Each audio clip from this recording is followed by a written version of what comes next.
Welcome to Dog Training Bytes, the show where canine professionals share their key takeaways, big aha moments, and hardest lessons learned from working with dogs. I'm Mattison, certified dog trainer and behavior consultant, and dogs are my life. Every day, I get to coach guardians and other trainers into a deeper understanding of canine behavior. But let's face it, sometimes dog training really bites. And that's okay, because when it does, we learn a lot. This podcast is all about sharing the lessons learned from experience, because the stories of when it got tough or when we made a mistake, that's when we learn the lessons worth learning. And it's time we share those with the world. I'll be talking to dog trainers and other pet professionals about times that working with dogs, well, bit. Not literally. Maybe literally. What's most important here on this show, what did they walk away with? What did they learn? How did it shape their approach today? Welcome to Dog Training Bytes, the show where pet professionals share personal lessons that you won't find in any textbook. Today, I'm speaking with someone who has carved out such a special place in our industry, Erin Marion. Known on the internet as the down-to-earth dog lady, Erin is a certified dog trainer with over 12 years of experience in various areas of the pet care industry, such as large vet hospitals, daycare facilities, feed stores, dog training academies, and rescues. For the last 6 years, however, her focus has been on dogs who are deaf, blind, or both. Erin brings together the areas of dog behavior, health, emotional care, training, and nutrition to provide her clients with a holistic path forward for their individual and unique case. Hi, Erin. It's so nice to officially meet you and have you here to chat. Yeah, thank you so much. I've been excited for this. So thank you so much for having me. Yeah, I love getting to go into these a little bit, I don't know, curious about what I'm going to learn about. You and I haven't had many conversations. And so this is going to be, I'm going to learn some new things today. So I think I'd like to hear first, I've seen them. I've seen them because I follow you on Instagram and I love everything of yours that pops up in my feed. So I've seen your dogs, but can you tell me just a little bit more about your dogs? Yeah, definitely. And first off, I feel like we already know each other. So, The so I power of love social that. media, right? Exactly. I feel like we're already buddies. So, Mhm. yeah, so thank you so much for having me. I share my life with three dogs. I have my senior dog, or what I would consider a senior dog, my 10-year-old Australian Shepherd, Dahlia. She can see and hear, which I always have to let people know. But She's the as unique we all one. know, yeah, she is the unique one. As we all know, though, with age, that will change and probably sooner than later. So I'm kind of prepping for that. I also share my I life think with you're my fairly prepared for that. yeah, thanks. Thank you. I hope she is too. So my next dog is my 3-year-old dog, Darla, who is one of the game changers, but not the original. She's kind of my precious little soul. She is fully blind and partially deaf, and she's an Australian Shepherd. And then the last addition is my little goofball, who is my almost 2-year-old rough coat collie named Clark, and he is completely blind. He was born without eyeballs at all. So completely blind. And those are my three loving fur children. I love them. It's such a great pack, and I just love watching the systems that you've built for them to be able to confidently explore and interact with their environment. It's just such an incredible thing to watch. Thank you so much for saying that. I feel grateful. I feel very blessed, I guess would be the word, hashtag blessed, but to have Yeah. them. They all bring such a different. I'm a huge advocate for train the dog in front of you. And each one of them has taught me so many different things, continues to teach me so many different things. And I feel grateful because each one of them, I kind of talk to them with their own little language. It's not all the same with all three of them. And I find that really special. It's sometimes hard to remember for myself, but You're it's like hard to switching back and forth between multiple dialects, moment by have to. moment. Yeah, yeah. Yeah, because they each learn so differently as well. So I think it's so special that each one of them that I have this unique language with each one of them. Because, like I said, their strengths and their weaknesses are different at age, what stimuli they respond to best, what they react to, it's all different. And they keep me on my toes, but I'm at a point in my career. I always say, like, I look at Clark and Darla because Dahlia was kind of one of the beginning dogs. I'm like, all right, I'm getting better. The older I get, the more, because the first dog, I would go back and be like, Erin, what are you doing? Well, I think you have to learn a lot of options of methods for this because you're right, the same approach could not work at all. There is no user manual for this type of training. It has to be so individualized. Completely. And I think when you asked me to be on this podcast, I found it so rewarding because I have had such a journey with my dog training. I know we'll go into it, but I was positive reinforcement. Then I actually went to like a prong collar, shock collar school, and then came back to positive reinforcement. So That throughout is a everything I've journey. been through, yeah, it is. So everything I've been through, and I think the heart of all of it, between the first dog that I ever had, who was Otis, who completely changed my life, to the dogs I have now, I think the core of it is I didn't want my frustration of my own mishandling or mistraining to come out in my voice anymore. And it Yeah. was, you know, Mm. I have a tendency, I would get frustrated with my face and my voice, and I could tell my sit was turning into sit, you know, and just the difference of that. And I was getting upset at myself. I didn't want to be that trainer anymore. So Yeah. it's kind of like when I met my first deaf dog, I didn't have that option anymore. I couldn't talk to them. And then when I met the deaf and blind dog, then they couldn't even see my face. So it's like, you know, and then you never want to, when you do tactile training, you don't want to just go and immediately start hardcore poking and prodding at the dog. You know, that's not right. So Yeah. you're forced to control your emotions. You're forced to work through your own frustration. It was such a, like, deaf and blind dogs have made me look in the mirror more than any dog I've ever trained.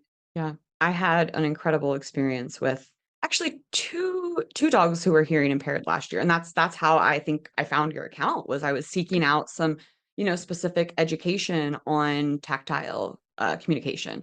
And it was one of the most fun challenges because Yeah. I had to throw away so much of my quote unquote standard approach. Like, obviously we don't treat every single dog the same, but I might start with Yeah. a similar approach for many dogs, especially if they're just here for some basic obedience cues or something like that. And again, I had to throw it all out the window and start with a completely new approach. And that was honestly, it was kind of fun. It was very Yeah, fun. And so it I could see how that would is. just pull you all the way over into that It world. does. I joke now that whenever anyone asks, like, "Oh, are you ever going to get a seeing and hearing dog again?" I don't think I'm going to. Nah, It's probably not. yeah, probably not. It's not really Who my wants to go to thing. that? Yeah, Right. so funny. Okay, Erin. So what is the story that you brought for us today? Yes, so I will make it short, as if any of you have listened to me before, you know I can be a talker. But there are two dogs that have totally changed and or have totally shaped my career. Maybe not changed it, but Yeah. it's completely shaped it. The first dog that I just wanted to briefly talk about was my first dog, Otis. I was 19 when I got my first dog, which I think if a 19-year-old came to me now and told me they wanted to get a terrier from the shelter, I would be like, "Oh, honey, I don't know, I don't know about that." So I did. I got about a year old Wheaton Terrier, Cairn Terrier cross, which, you know, you're 19 years old. I worked in feed stores. Since I was 16, I always had some dog related job. I had a family member that worked for Guide Dogs for the Blind. I had one family member that was a elephant keeper at a zoo. Like, if So you have animals have just lots always of been like in. exposure and experience just Yes. being around animal training. Yeah. So you think like you're kind of a little Like, cocky and you're I like, got I got this. this. Can do You don't know this. it's the worst thing that can It's just happen. a dog. Yeah, Not an exactly. elephant. We'll be And I fine. thought, exactly. And I thought I was doing the right thing because I went through a few dogs. First, I looked at a German Shepherd, then I looked at this, and I was like, I'm gonna get a terrier, petite, easy, whatever. Ha ha ha. Right. Ha So ha. I always joke that I probably won't ever get a terrier. I loved him, and I have him tattooed on me. I don't know if I'll ever get a terrier again though. But he just was, you know, as terriers are. He was loving, cuddly, so affectionate, goofy, larger than life personality. But he was Fun and so, spicy. yes, but so independent and so Hmm. spicy. And Yeah. Like, I I don't was, actually need you to do what I need yeah, to do. You're here and that's great when I yeah, need something, but also I have a job to do and yes, please don't get in the way of that. yeah. And you Or feed we might me, and have I love on problems. you. Right. Yeah, Right. exactly. So he just challenged me so much. He had such a prey drive. He was so Hmm. independent. He Hmm. taught me about body language. Some dogs he was okay with, some dogs he wasn't okay with. And it was just, he like a little Dennis the Menace kind of situation. That's the And I was, terrier energy, isn't it? It's the yeah, vibe. totally. It is a Yeah. hardcore vibe that I just was so You were uneducated on. unprepared for as a 19-year-old. Yeah. So I had him through college. And like, also I look back and I'm like, girl, what kind of lifestyle did you even give him? He was at college parties with me. He was like, we traveled the country. Like, it was a chaotic lifestyle. I lived a chaotic college life. So I mean, typical college kid, and But I'm, like I terriers said, are pretty resilient to he loved it. Yeah. situations like that. Yeah, yeah. Yeah. He was Yeah. probably ready to take on the world. Yeah, I mean, we would go camping spontaneously. We would sleep in the car sometimes by drive. I mean, it was just a go, go, go lifestyle. And sometimes I look back and I'm like, well, you kind of molded him to be a go, go, go dog, right? Because I would never do some of these things now. So it's such a beautiful journey we had together. We went to Karen Pryor together. We moved cross country together, and he just challenged me to learn everything about dog training because he was not a one style fit him. I mentioned in the beginning of this podcast that I actually went to, I did positive reinforcement, and then as some people may find, I felt like it didn't work. I felt like this dog is not responding to these clicks and treats. He's still flipping the bird to me every once in a while, and I need to have his biggest problem is he would run away all the, like if he had an How option, he old would was just run he? off.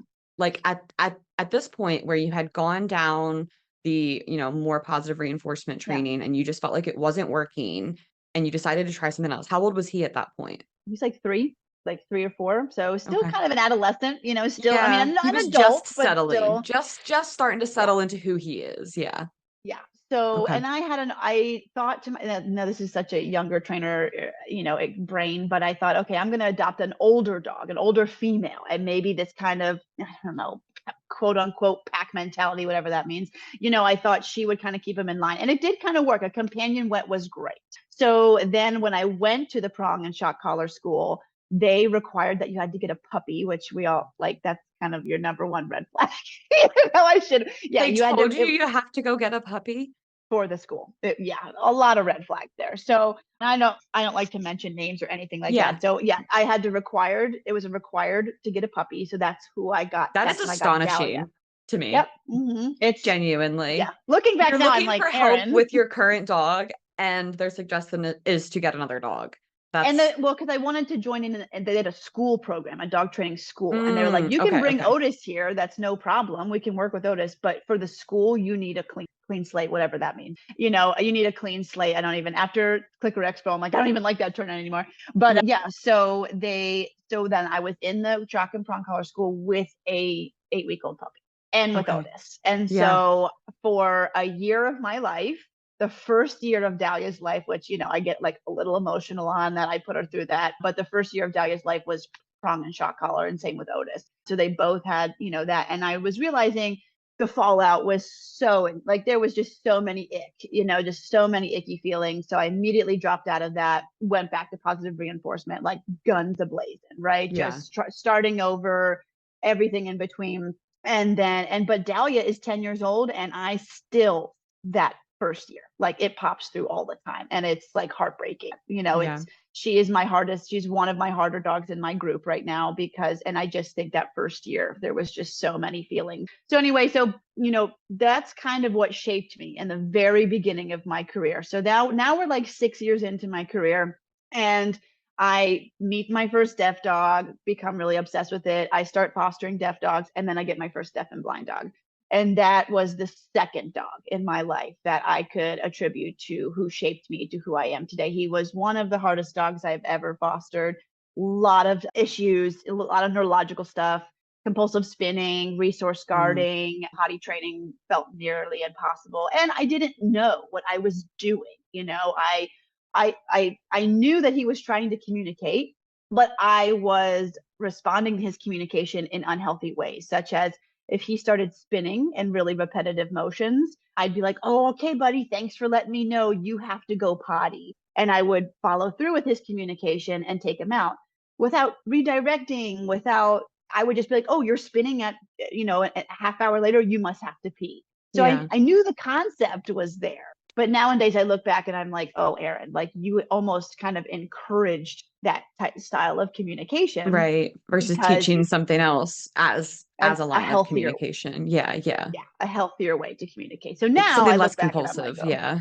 Exactly. So we had 8 months together, and that dog just there were resources out there. There's always Deb Bauer, there's Keller's Cause, there were resources, but I just couldn't find what worked for me and this dog, or this dog and Yeah. I. And he got adopted, and moving forward, I just was like, okay. And just like Otis, I felt like my career started off with these very difficult dogs, in my eyes at least. And I was like, okay, that laid the foundation. Where do we go from here? Because I don't want to experience that again. I need to be better for these dogs. I need Hmm. to educate myself more for these dogs. And that's just kind of how the ship sailed. And moving on from there, I learned, of how much genetics play a factor. 15 years ago, yes, we were talking about genetics, not like we are now. No, There's so deaf and blind dogs, the training was there, but not like it is now. And it's like, not at all. Yeah. I had to almost wait for the times to catch up to, and Yeah. yeah. It's a very common experience for trainers after you've been in the game, been in the industry for several years, and you are going to come across that dog Yeah. that just challenges and makes you challenge and question everything that you've kind of done.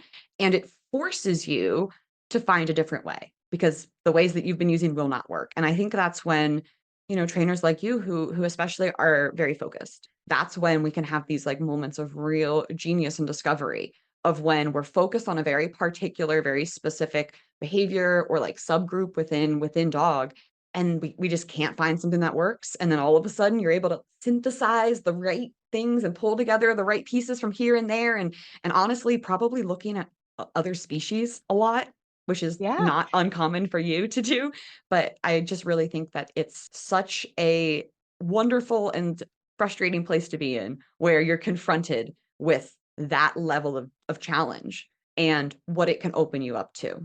And I appreciate you saying that, because I try to put my personal, what I've experienced, into my training and into my brand, I guess I want to say. It seems weird to say that. But, for instance, in the deaf and blind dog world, everyone talks about vibration collars. Everyone talks about how, I want my deaf and blind dog to be off leash. I want And a you don't use vibration those, collar. right? I don't. And I don't because of a personal experience. I'm not here to say, I'm not here to poo poo you on any safety tool that you want to use. I just don't use it. And that's because Yeah. Otis was on a vibration collar. I did used to use them quite frequently because Otis would run off so much, and I would use it as a stim to get him to check back in with me. And he ran off and got hit by a car, and that's how he died. And so he was 11 years old. It was like the most catastrophic. I still kind of get like a little emotional. Like literally was like the most catastrophic thing I've ever Oh, experienced. I'm so And sorry. thank you for saying that. And from here on out, I'm not here to tell you what to do, but I will never rely on a machine like that again. Like Yeah. Otis did not deserve to go out that way. We had like a whole life, like and it's just hard that that's how he went out. And so moving forward, I'm never going to do that. I don't want to experience that again, let alone I have big feelings on trust this something too. like that, Yeah. So The anytime, e-collar the yeah, e-collar go is ahead. something that I used with my dog for probably about 6 months after I first adopted him, and that was the purpose was for off-leash recall. And, there's a specific moment that really, for me, was the reason that I am no longer comfortable and will never feel comfortable. I don't wanna say never, Yeah. but I don't believe I could ever comfortably use those tools again after my own personal experience, and I've just decided it is not worth it for me. It is not important for me to have a dog off leash. I have decided that my dog will be on a 30-foot drag line, and that's fine for us. That gives him the Yep. freedom that he wants, and now I know that we also have safety. And so I am right there with you in terms Thanks for of saying not that. wanting to rely on something, and I think off leash freedom is a goal for a lot of people without maybe really understanding why. Because my dog has so much freedom and so much, joy and access, and he's never off his leash. He just Yeah. drags one right behind him, and he's fine with that. And I agree with that. And some dogs, like Darla, she is so severely epileptic. Like, I'm just gonna have her off leash, just guessing where I am, and then cause all that stress. Like, I'm not gonna do that. She doesn't. She's totally comfortable on a 30-foot long line, just like you said too. Clark, because he is like, sometimes I joke he has echolocation for how well he can hear. I mean, it's a joke, I but love like that. Clark can be off leash. But the genetics are also there. Like, he's a collie. Let's get real. Like, Yeah. he's a blind collie, so he wants to stick by me. He doesn't have that drive like Otis did. So yes, the legs program by Kim Brophy is such a huge thing because So good. genetics are so huge. And, so it's just,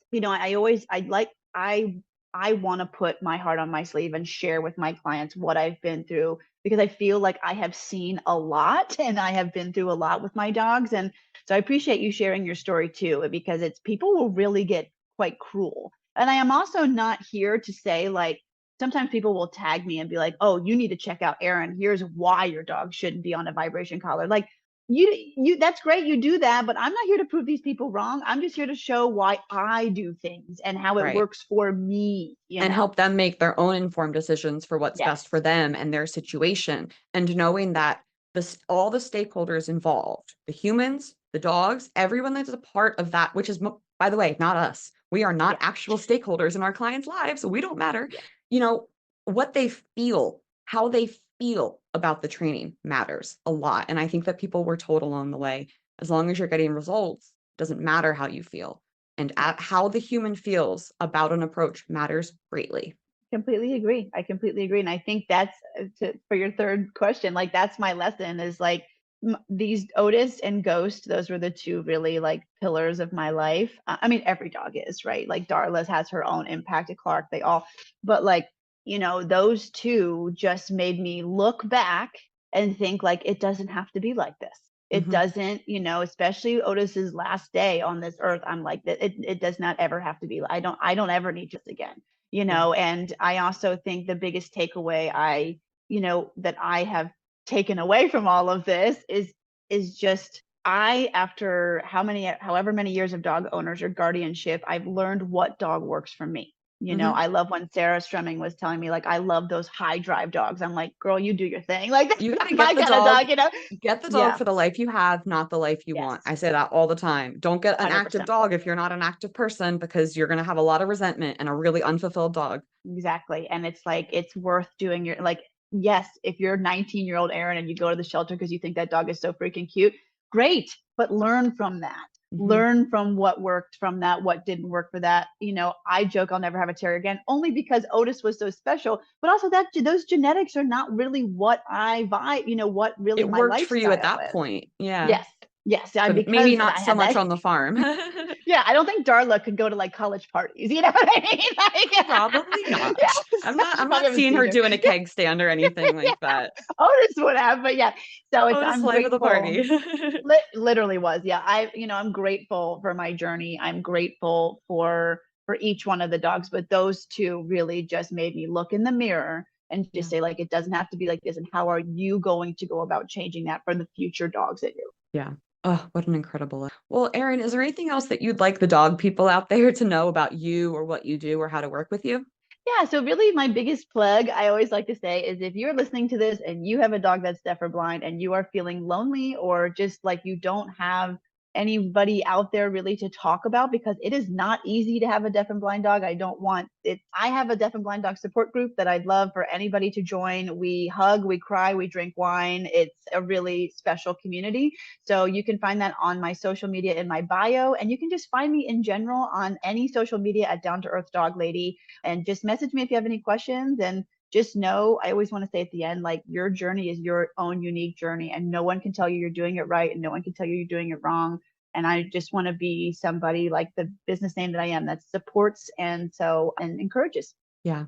Oh, so incredible. Okay, so you can connect with Erin on Instagram at Down to Earth Dog Lady, and you can find more information and a link to her work in the show notes. Thanks for joining us in the world of Dog Training Bytes, where every challenge brings a lesson worth sinking our teeth into. See you next time.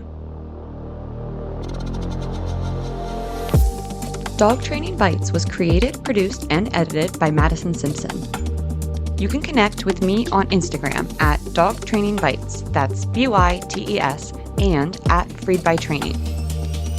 For information on today's guest and resources for help with your dog or dog training education, visit www.dogtrainingbytes.stream. Looking for more? Listen to my other show, Unpacked, a clinical dog training podcast co-hosted by Sailor Jerry the Dog Trainer and produced by Straight Up Dog Talk, LLC.